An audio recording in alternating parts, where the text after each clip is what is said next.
Hi everyone, my name is Liana Acevedo and I am an associate scientist with wheat physiology at CIMMYT. Thank you so much for the invitation to talk. Today I'll be talking about assessing non-photochemical quenching or NPQ kinetics through chlorophyll fluorescence imaging in wheat spikes to identify avenues for photosynthetic improvement.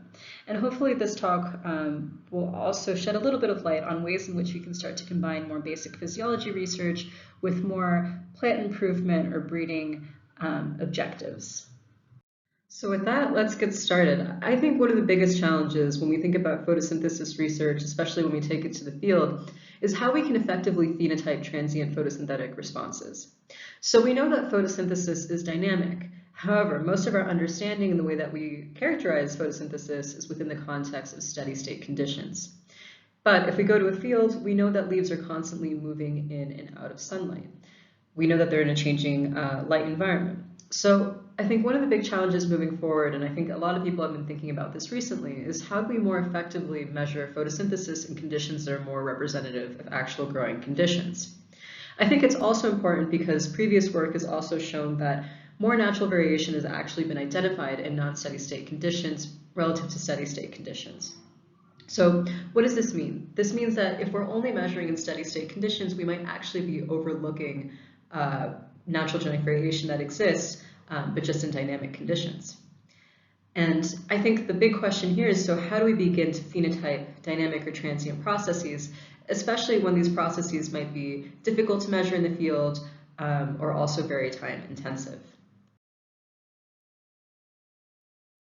So in this presentation, I'll be talking about NPQ kinetics in the wheat spike and also flag leaves. And just as a little bit of refresher, foundation, low intensity energy fluxes can be processed by photochemistry without incurring damage to the photosynthetic apparatus. However, when we have excessive light energy, this energy is then dissipated as heat through non-photochemical quenching, or NPQ. And there's inherently a trade-off between NPQ and photochemistry. As NPQ increases, we see reduced light use efficiency of photochemistry. And this is particularly true in low light environments. And as was mentioned recently, a dynamic adjustment is crucial to leverage the trade-off between damage and efficiency, so trying to find some sort of balance between these processes. Now, in this talk, I'll be talking a lot about NPQ induction, which is a process that happens upon transitions from low light to high light, in which NPQ response is triggered by the acidification of thylakoid lumen from excess energy from light. On the flip side, so NPQ relaxation happens during transitions from high light to low light when this excessive light energy is no longer present. This now brings me to why should we focus on wheat spikes? Most of the photosynthesis research, especially in wheat, has focused on foliar tissues, so either vegetative leaves or flag leaves. However, spikes play a crucial role in terms of photosynthate production that is then utilized during grain filling. Indeed, on average, this can range up to 20% in wheat, although for some cultivars this might be higher. Additionally, previously it was identified that significant variation for spike photosynthesis exists. So between low-performing and high-performing accessions for spike gas exchange measurements, there is a 2.8-fold difference between the top and low performers. Additionally, wheat spikes are in a highlight environment. If they're in a highlight environment due to being also close to the top of the canopy, it's also very likely that they're experiencing highlight stress. And then finally, previous work has shown that improving NPQ kinetics can increase biomass production and also yields. Now, this work is really focused on leaves, so the question is, does this also apply to spikes as well, and how can we begin to potentially improve this process?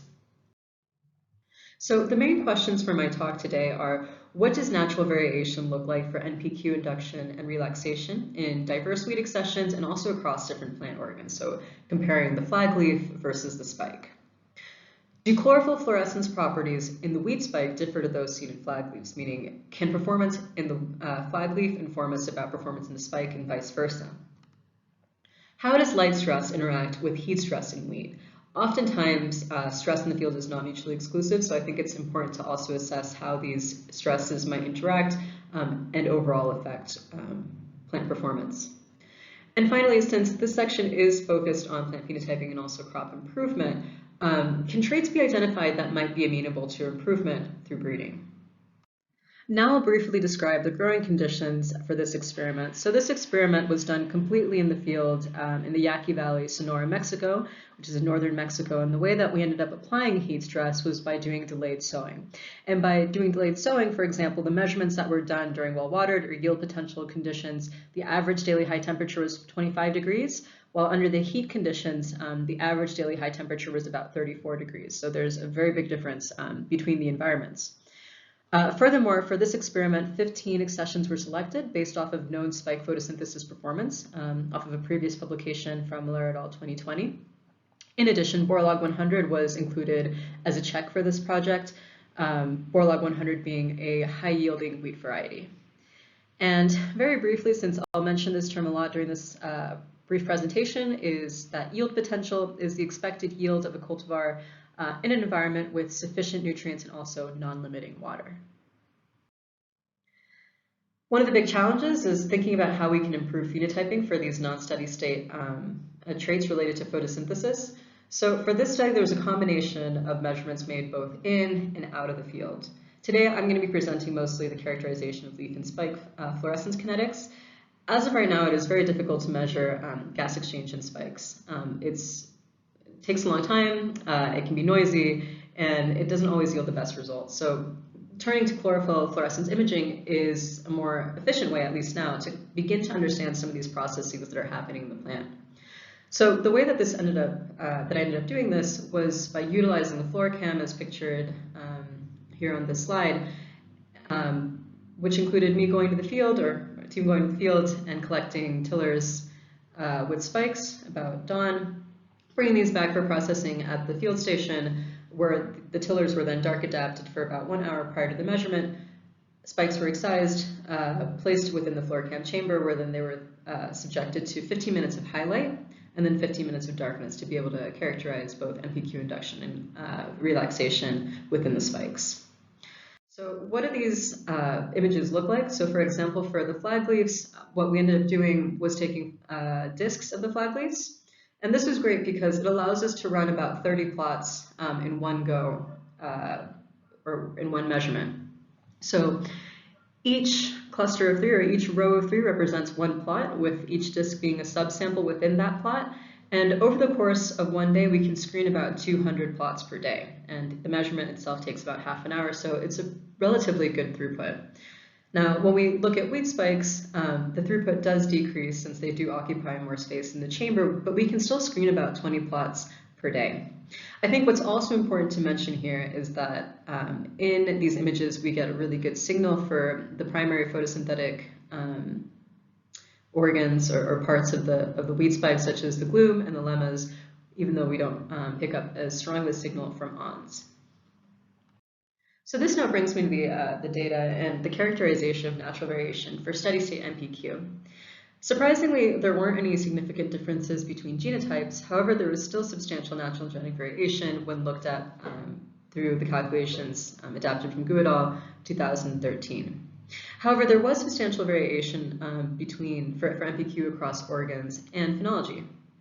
And this seems to be a message or a common theme throughout all of this data, that really NPQ performance, either in steady state or non-steady state conditions, seems to be very dependent upon organ and very dependent upon phenology. So our main result here is significant variation exists for steady state NPQ, however, it is dependent upon organ and phenology. Spikes had higher NPQ relative to flag leaves at any stage. I think that this is important to mention because I think oftentimes as plant scientists or scientists in general, we want to simplify the way in which we understand processes, which I think is completely human. But in this case, what this shows is that if we really want to improve or if we really want to understand this process, we need to have a really targeted approach that might be divided either by organ, understanding that flag leaves and spikes might perform differently, and also by phenology, so taking into account development. Now, when we look at non-steady state NPQ or NPQ over time, we also see that there are a few differences between genotypes for NPQ. Indeed, we only see these differences at a few points. However, we see a significant genotype effect for NPQ induction during that transition from low light to high light, only during a heading in the flag leaves. And again, we see the same kind of pattern where there is a significant effect of organ and significant effect of phenology throughout these measurements. And overall, at least for NPQ induction, the spikes had significantly slower NPQ induction relative to flag leaves at either stages. So that was interesting to note that they were a bit slower. Now looking at NPQ relaxation, there is also a significant genotype effect for NPQ relaxation at heading in the flag leaf.